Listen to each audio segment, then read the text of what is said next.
तो मर्दान आज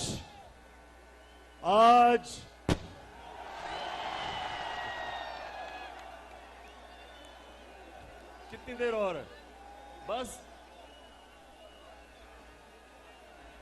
मर्दान, इतने शानदार इस्तकबाल का दिल से शुक्रिया अदा करता हूं। बहुत बहुत शुक्रिया आपका। अच्छा मर्दान, मेरा आपके पास मकसद, यहां मेरा मकसद आने का एक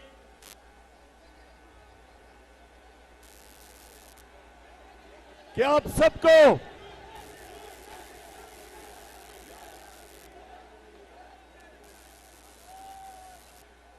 मेरा मकसद आज मर्दान आने का एक, मैं आप सबको तैयार कर रहा हूं कि आप जब मैं कॉल दूंगा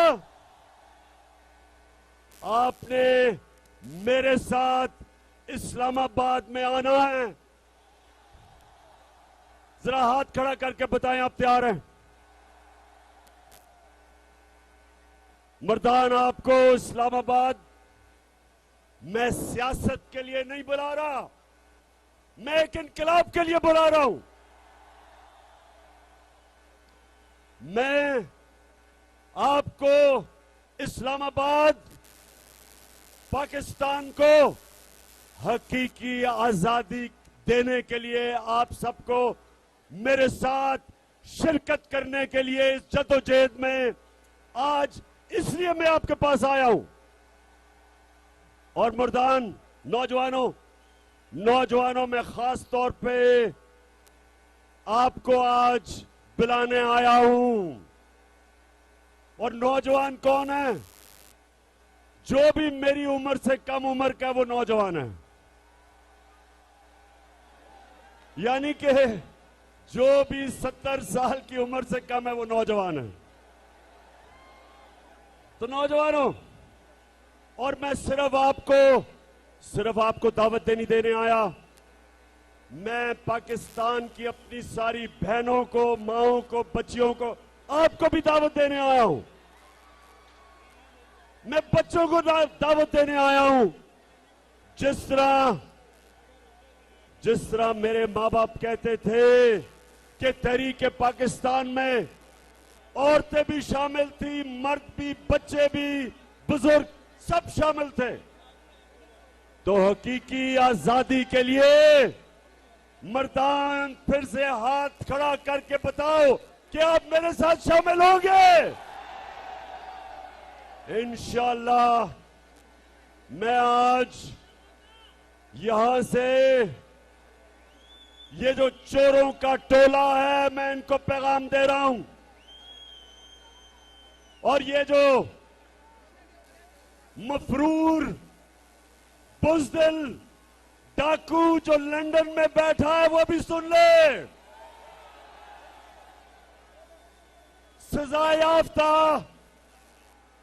मफरूर और इस मुल्क का डाकू, तुमने इस मुल्क के फैसले नहीं करने। इसकी कौम, हमारी अवाम फैसला करेगी कि पाकिस्तान की क़यादत कौन करेगा। तो नौजवानों, मेरे बुजुर्गों, बहनों, सब सुन लो। ये वक्त है, एक फैसला कुल वक्त है पाकिस्तान पे। जब हम इस मुल्क को, एक तो जो अमेरिका के पिट्ठू, जो इनके गुलाम, एक इनसे हमने आजाद करना है। और ये जो डाकुओं का टोला, थ्री स्टूजेस, ये जो शरीफ, ये जो जरदारी बड़ी बीमारी, और मर्दान के लोगों, वो तीसरा कौन है इनके साथ?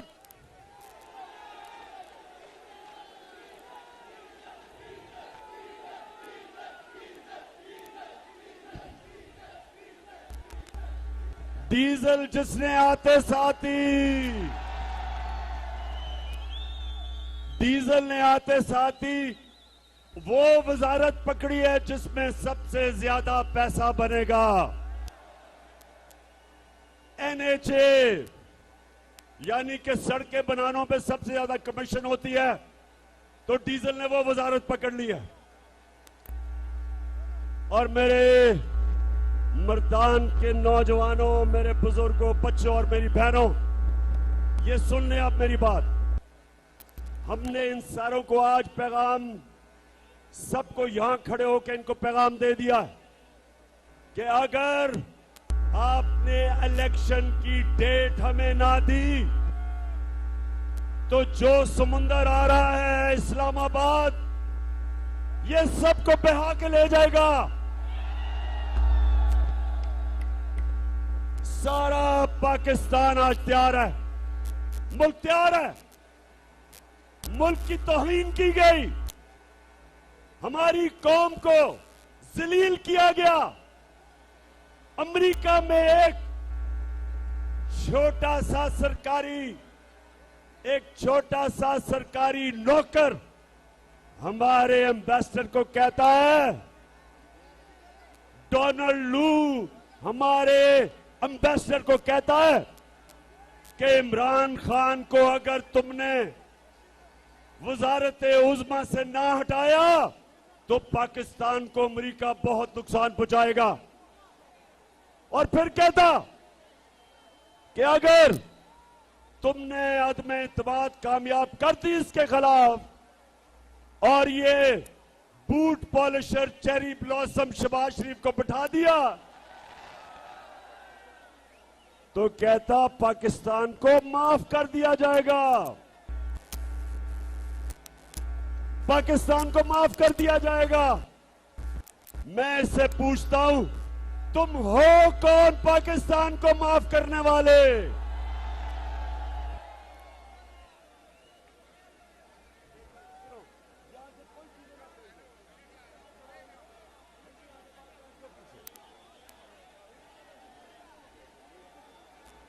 तो नौजवानों, क्या हम अमरीकियों के गुलाम हैं?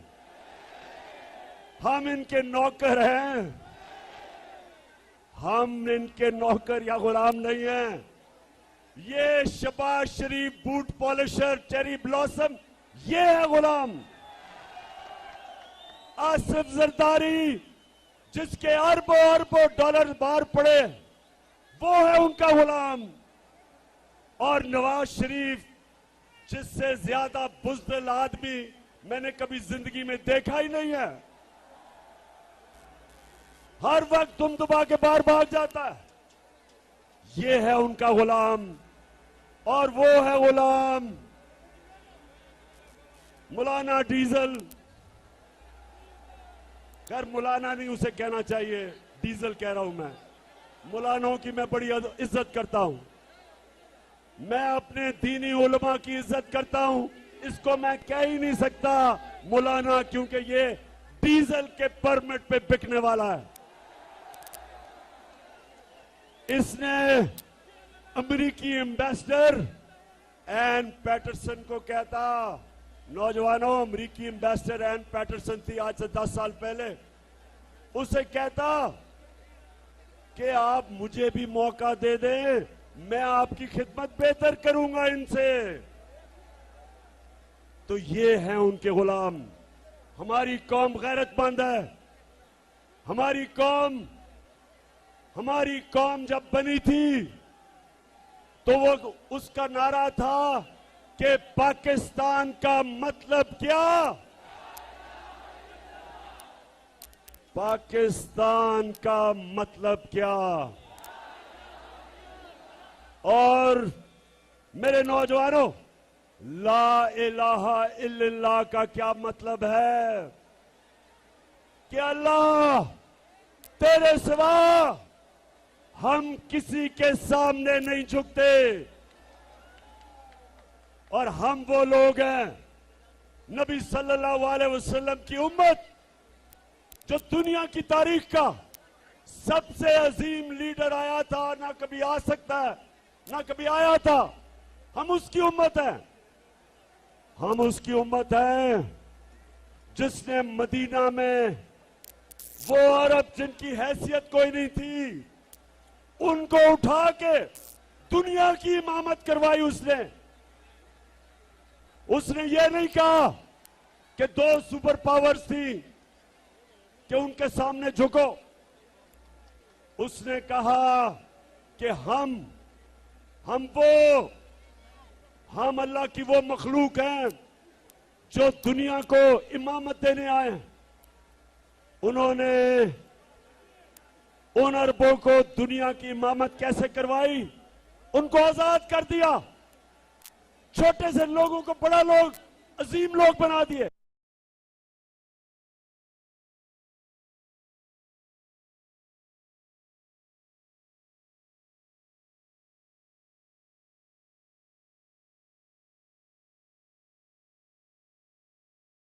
है खौफ की जंजीर, खौफ की जंजीर। अल्लाह कुरान में कहता है, जो लोग ईमान ले आए मैं उनके खौफ दूर कर देता हूं। कोई भी इंसान बड़ा इंसान नहीं बन सकता जब तक वो अपने खौफ के ऊपर काबू नहीं पाता। कोई जनरल बड़ा जनरल नहीं बन सकता जब तक वो मौत का डर खत्म नहीं करता। कोई बिजनेसमैन बड़ा बिजनेसमैन नहीं बन सकता जब तक उसको नुकसान से खौफ खत्म ना हो। एक क्रिकेटर, एक बैट्समैन अच्छा बैट्समैन नहीं बन सकता जब तक वो तेज बॉलर से अपना खौफ नहीं दूर करता। तब तक वो बड़ा बैट्समैन नहीं बन सकता। बॉलर बड़ा बॉलर नहीं बन सकता जिसको जब मार पड़ती है तो वो जब डर जाता है। मेरे पाकिस्तानियों, वो कौम बड़ी कौम नहीं बन सकती जब तक वो अपनी खौफ की जंजीरें नहीं तोड़ती। तो मैं जब आपको बुलाऊंगा इस्लामाबाद, अपनी खौफ की जंजीरें तोड़ के आना मेरे साथ। जिंदगी मौत अल्लाह के हाथ में। मुझे कहते इमरान खान अपनी जान की हिफाजत करना आपको बड़ा खतरा है। बैरूनी भी खतरा है, अंदरूनी भी। ये सारे माफियाज, इनसे खतरा है। मेरा ईमान उसके ऊपर है जिसने वाज़े तौर पे कुरान में लिखा हुआ है कि जब तुम्हारा वक्त आ जाए, ना 1 मिनट आगे होता है ना 1 मिनट पीछे होता है। मुसलमान ना वो मौत से डरता है, ना वो डरता है कि कोई आदमी उसको जलील कर देगा। इन्होंने मीडिया के ऊपर कितनी कैंपेन चलाई मेरे खिलाफ, कितना इन्होंने मुझे जलील करने की कोशिश की, मेरी किरदार कुशी की। लेकिन आज आप देखें, इज्जत देने वाला अल्लाह है, किस तरह तादाद में आप आए हैं, मेरी इज्जत अफजाई कर रहे हैं। कोई इंसान आपको जलील नहीं कर सकता, ना ही कोई इंसान आपको इज्जत दे सकता है। और फिर मैं आज अपने सारे सरकारी नौकरों से बात कर रहा हूं, पुलिस वालों से बात कर रहा हूं, अपने फौजियों से बात कर रहा हूं, जो भी तनख्वाहदार है उससे बात कर रहा हूं। याद रखें, रिस्क अल्लाह के हाथ में है, मेहनत आपके हाथ में है, लेकिन कितना अल्लाह ने आपको रिस्क देनी है वो उसके हाथ में है। क्यों अल्लाह ने रिस्क अपने हाथ में रखी, जिंदगी अपने हाथ में रखी, इज्जत अपने हाथ में इसलिए रखी कि वो इंसानों को आजाद करना चाहता था। दिल में हो नीयत साफ, तो हो इंसाफ, कहे इमरान खान। तो चली है अब तहरीक के होगा ठीक, ये प्यारा पाकिस्तान। और यही मेरे नबी सल्लल्लाहु अलैहि वसल्लम ने मदीना में किया। उसने इंसानों को आजाद कर दिया। वो जो इंसान जिनकी हैसियत नहीं थी, दुनिया की उन्होंने इमामत की। मौलाना रूमी कहता है, नौजवानों ये मैं आपके लिए कह रहा हूं, मौलाना रूमी कहता है कि जब अल्लाह ने आपको पर दिए, जब अल्लाह ने आपको पर दिए उड़ने के लिए, तो क्यों जमीन पे चूंटियों की तरह रींग रहे हो। हमें अल्लाह ने पर दिए हैं। हमारे नबी सल्लल्लाहु अलैहि वसल्लम ने मदीना के लोगों को पर दे दिए, उनकी परवाज ऊपर कर दी, अजीम लोग बना दिए, खौफ खत्म कर दिए, बड़ी सोच दे दी, आजाद कर दिया। क्योंकि कभी नौजवानों, कभी गुलाम बड़े काम नहीं कर सकता, सिर्फ आजाद आदमी बड़े काम करता है। ये जो हमारे ऊपर गुलाम बिठाए हैं, ये जो हमारे ऊपर अमेरिका के गुलाम बिठाए हैं, ये कभी इस कौम को अजीम कौम नहीं बनने देंगे।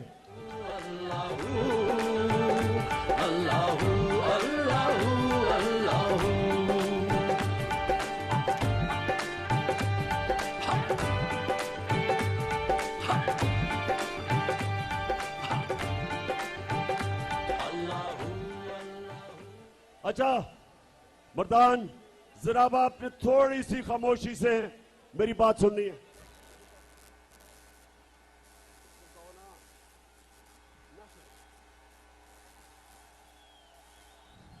मेरी आपने गौर से बात सुननी है।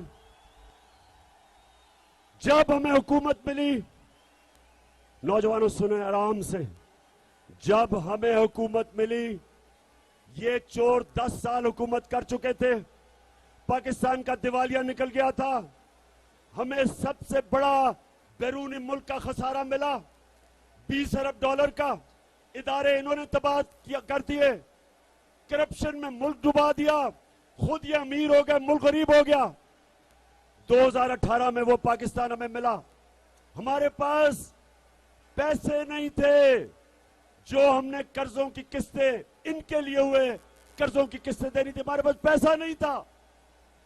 मैंने अपने दोस्त ममालिक, उनके पास गया, सऊदी अरेबिया से पैसे मांगे, यूएई से पैसे मांगे, चाइना से पैसे मांगे, तो हमने अपने मुल्क को दिवालिया होने से बचाया। और मैं आज आप सबको कहना चाहता हूं कि मेरे लिए जो सबसे शर्मिंदगी का वक्त वो ये था कि मुझे जाके दूसरे मुल्कों से कर्जे मांगने पड़े, क्योंकि इन्होंने मुल्क का दिवालिया निकाल दिया था। नौजवानों, ये याद रखें, कभी भी जब आप किसी के सामने हाथ फैलाते हैं, आप अपनी इज्जत खो बैठते हैं। तो जब मुल्क दूसरे मुल्कों से इमदाद और कर्जे लेता है, उसकी इज्जत नहीं रहती। और इनकी वजह से हमारे मुल्क के ऊपर कर्जे चढ़े, इन्होंने दिवालिया निकाला, इदारे तबाह किए। वो हमें पाकिस्तान मिला था 2018 को, और मेहनत से हमने मुल्क को खड़ा किया। हमने बाहर से अपने मुल्क की मदद करके, बाहर से जो पैसे लिए, अपने मुल्क किया।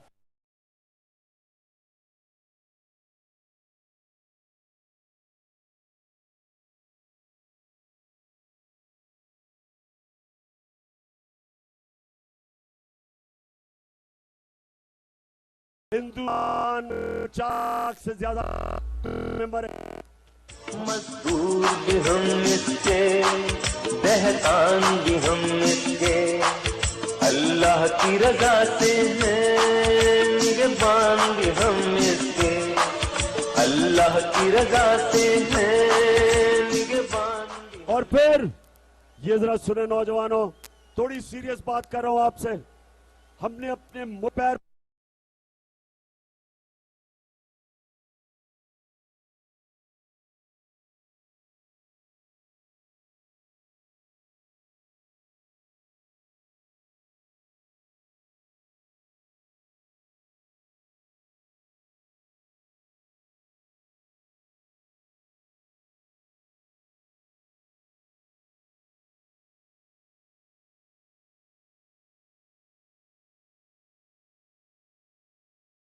को बचाया, उसके बाद अपने किसानों को बचाया, अपने किसानों को बचाया। हमने अपने किसानों को सबसे ज्यादा उनको उनकी पैदावार के पैसे दिलवाए, हमारी फसलें रिकॉर्ड हुई, किसानों के पास पैसा आया, हमने रोजगार सारे बर्रे सगीर में, वर्ल्ड बैंक कहता है कि जिस मुल्क में सबसे ज्यादा रोजगार लोगों को मिला वो पाकिस्तान था। और उस वक्त जबकि हमारा मुल्क उठ रहा था, हमारी इंडस्ट्री 10.2% पे हमारी इंडस्ट्री बढ़ रही थी, दौलत में इजाफा हो रहा था, 5.6% पे हमारी दौलत बढ़ रही थी, तब इन्होंने साजिश की हमारे खिलाफ, बैरूनी साजिश, और अंदर मीर जाफर और मीर सादिक इन्होंने मिलके उस वक्त हमारी हुकूमत गिराई। और जब ये हो रहा था, एक मिनट सुनो सुनो सुनो सुनो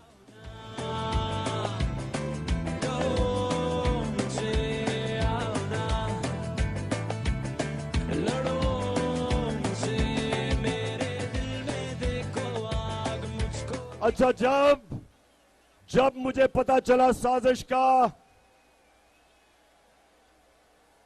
जब मुझे पता चला साजिश का, तो मैंने उन लोगों के पास गया जिनके पास जो साजिश रोक सकते थे, और मैंने उनको बताया कि जिधर आज हमारी मायशत खड़ी है, अगर ये साजिश कामयाब हुई तो ये हमारी मायशत सीधी तरह नीचे जाएगी, तबाही की तरफ हम जाएंगे।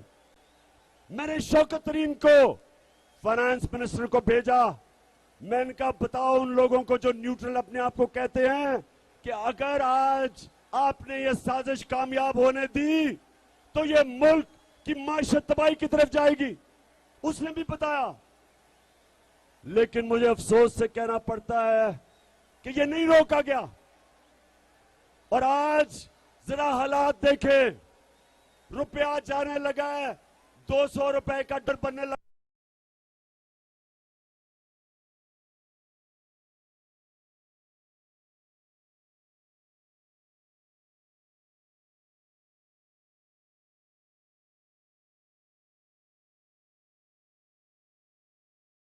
पूछे से आ रही कि, और मुझे पता है किन किन मीडिया हाउसेस पे पैसा चल रहा था जब इन्होंने पूरी कैंपेन चलाई हमारे खिलाफ। आज हालात देखें, और आज हालात इसलिए कि जब मुल्क पैर पे खड़ा हो रहा था तब इन्होंने साजिश करके हमारी गवर्नमेंट गिराई। तो मैं आज, एक मिनट,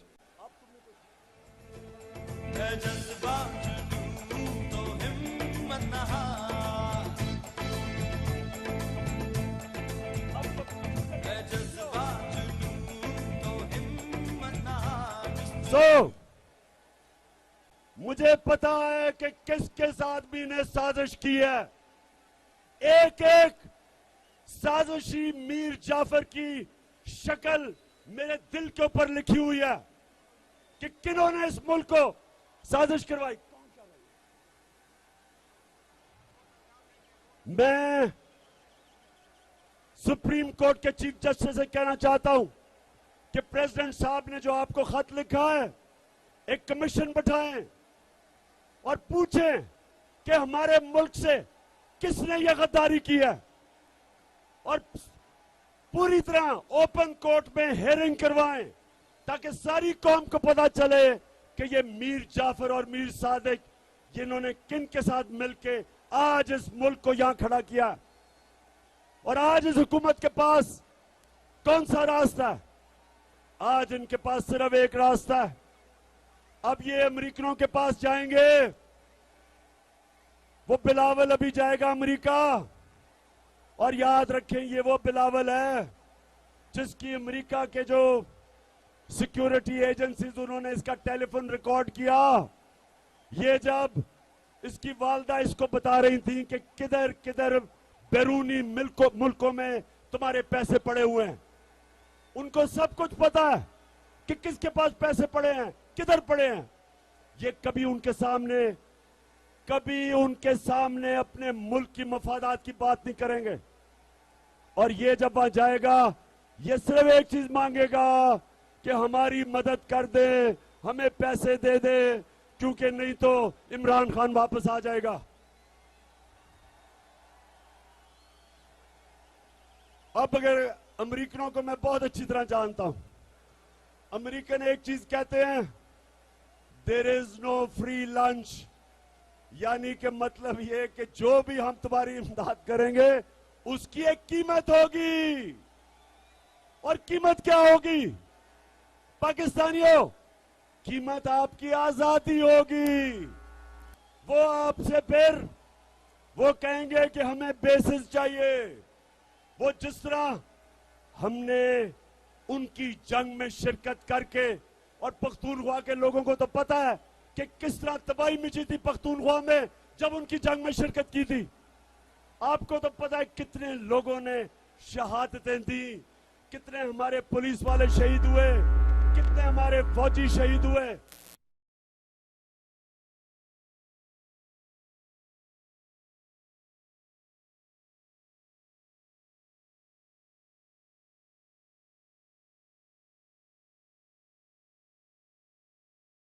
मेरे पाकिस्तानियों, हमने अपनी हकीकी आजादी की जद्दोजहद को कामयाब करना है, क्योंकि हम किसी की गुलामी नहीं करने के लिए तैयार। इन्होंने, इनकी जरूरत नहीं होगी कि अमेरिकनों को कहें कि जनाब रूस से, हमें रूस से 30% कम कीमत पे तेल मिल रहा था, यानी कि हम पेट्रोल और फजल रहमान को 30% कम आपको बेच सकते थे, और 30% कम हमें गंदम मिल रही थी अमेरिकनों से, रूसियों से। इसलिए हम, क्योंकि हमारी पॉलिसी अपने लोगों के बेहतरी के लिए थी, हमारी फॉरेन पॉलिसी, हम सबसे दोस्ती करना चाहते हैं, लेकिन हमारी कोशिश कि मेरे लोगों का फायदा हो। आपने मुझे इलेक्ट किया था, मैंने तो आपका फायदा करना था। तो इसलिए जब एक गुलाम हुकूमत आती है, उनको वो करना पड़ता है जो हुक्म मिलता है। ये नहीं, रूस से ये नहीं 30% कम तेल खरीदेंगे या गंदम, क्योंकि इनको हुक्म नहीं है। इनको वो करना पड़ेगा जो अमेरिका कहेगा। यूक्रेन के अंदर इनको रूस के खिलाफ स्टेटमेंट देनी पड़ेगी। मुझे भी कहा था कि रूस के खिलाफ करो, मैंने कहा वो हमारी जंग ही नहीं है, हम क्यों उनके खिलाफ कहें। आपने कश्मीर में हिंदुस्तान के खिलाफ कभी स्टेटमेंट दी है?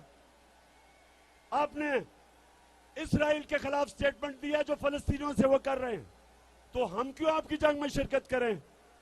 लेकिन अब जब गुलाम ऊपर बैठ जाए तो इनको वो करना पड़ेगा जो अमेरिका इनको हुक्म करेगा। और मेरे मर्दान के लोगों, आपने जब इस्लामाबाद आना है, एक और वजह है आपकी इस्लामाबाद आने की, और वो ये है कि जो सारे चोर डाकू इन्होंने ऊपर बैठा दिए, कहीं दुनिया में ये नहीं है कि एफआईए के अंदर शहबाज शरीफ और बेटों की 24 अरब रुपए के करप्शन के केस है, मनी लॉन्ड्रिंग के केस है। और यही ऊपर बैठ के पहले एफआईए का इन्होंने उसको तब्दील किया।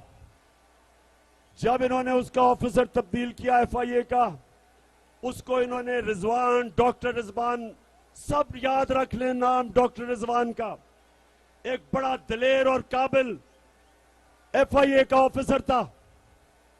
उसको हमजा शरीफ ने धमकियां दी कि तुम मुजाल कैसे मेरे खिलाफ केस करते हो, और उसके ऊपर इन्होंने इतना दबाव डाला कि वो बेचारा हार्ट अटैक से मर गया।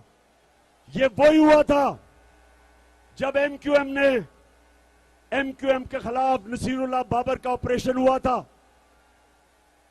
जब एमक्यूएम में नसीरुल्लाह बाबर का ऑपरेशन हुआ था, तो एमक्यूएम ने जब नवाज शरीफ इक्तदार में आया, तो एक एक पुलिस ऑफिसर जिसने ऑपरेशन किया था सबको चुन चुन के एमक्यूएम ने कत्ल किया। उसके बाद कराची की पुलिस खत्म हो गई, आज भी कराची में रेंजर्स हैं, क्योंकि कभी उसके बाद उनकी पुलिस उसके बाद खड़ी नहीं हुई। इसी तरह ये जब चोर ऊपर आ गए और इदारों पे बैठ गए हैं, सारे हमारे इदारे अब तबाह होंगे। और जब मुल्क के इदारे तबाह होते हैं, मुल्क तबाह हो जाता है। सारे जो बड़े बड़े डाकू थे उनके केस माफ होंगे, हमारे इंसाफ का निजाम खत्म होगा, हमारी जो भी हमारे इंसाफ में निजाम में पे लोगों का इत्मीनान है वो खत्म होगा, हमारे इंसाफ की निजाम की कब्र खोदी जाएगी। इस मुल्क में जो हजरत अली कहते थे कि कुफर का निजाम चल जाएगा, लेकिन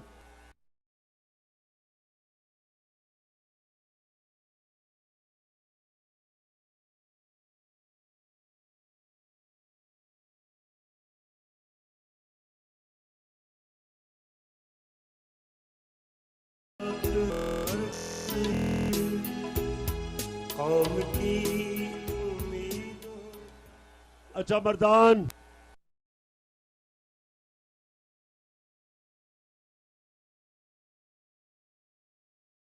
चीफ इलेक्शन कमिश्नर, इसके होते हुए मुल्क में साफ और शफाफ इलेक्शन नहीं हो सकते।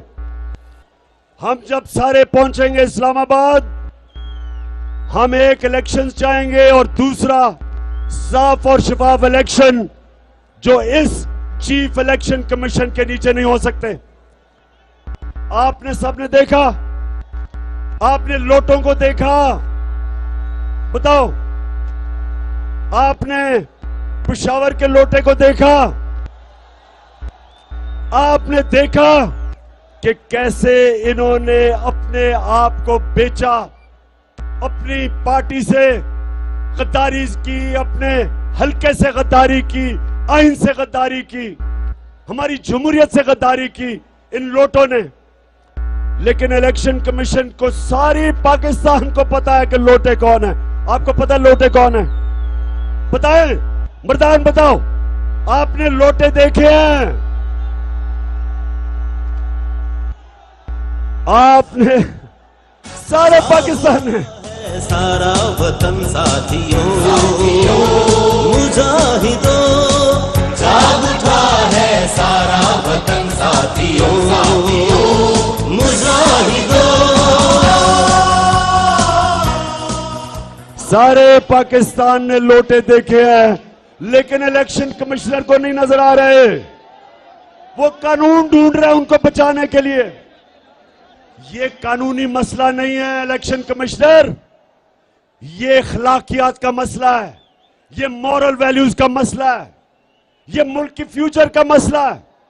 ये हमारे नौजवानों के सामने जब अपने वोट बेचते हैं, जब अपने जमीर बेचते हैं, तो ये हमारे मुल्क की अखलाकियात तबाह करते हैं। और इलेक्शन कमिश्नर, सारी कौम आपकी तरफ देख रही है, और अगर आपने इन लोटों को बचाया तो याद रखें ये कौम आपके इर्द गिर्द भी निकलेगी, आपको भी माफ नहीं करेगी। सबको पता है हमने किन किन ने मिलकर इस मुल्क से गद्दारी की। और आखिर में आखिरी बात करने जा रहा हूं, आखिरी बात मर्दान, मर्दान फिर से मुझे ये बताओ कि 20 को और 20 के बाद जब मैं कॉल दूंगा तो हाथ खड़ा करके बताओ कि आप इस्लामाबाद पहुंचेंगे। मुझे ये मुखालिफ कहते हैं कि जी बड़ी गर्मी होगी, लोगों को गर्मी होगी, लोग नहीं पहुंचेंगे। अगर मुझे इमरान खान को, अगर 70 साल इमरान खान को गर्मी नहीं लगती तो मेरे नौजवानों को भी गर्मी नहीं लगेगी। वतन का मैदान लाशों से पट जाएगा,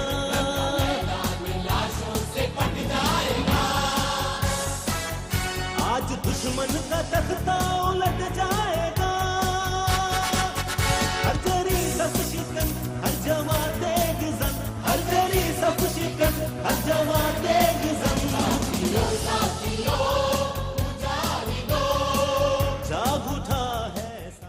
हमने इस्लामाबाद 3 वजह से निकलना है।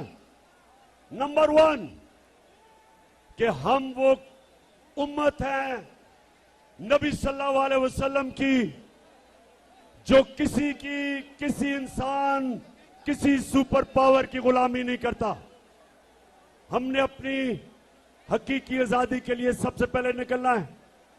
नंबर 2 ये जो पाकिस्तान के सबसे बड़े डाकू हैं, हमने इनके खिलाफ निकलना है कि हम किसी सूरत इन चोरों और डाकुओं को अपने ऊपर मुसल्लत नहीं होने देंगे।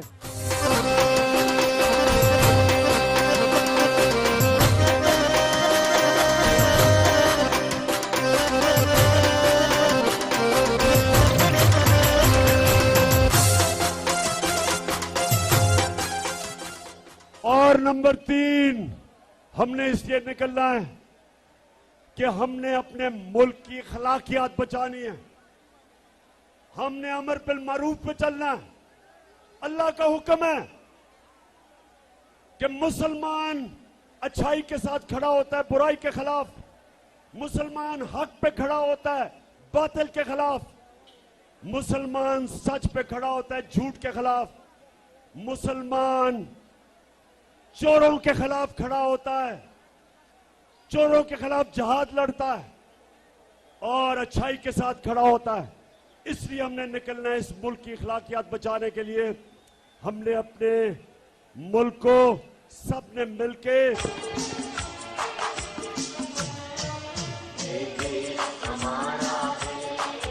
वरदान। Thank you.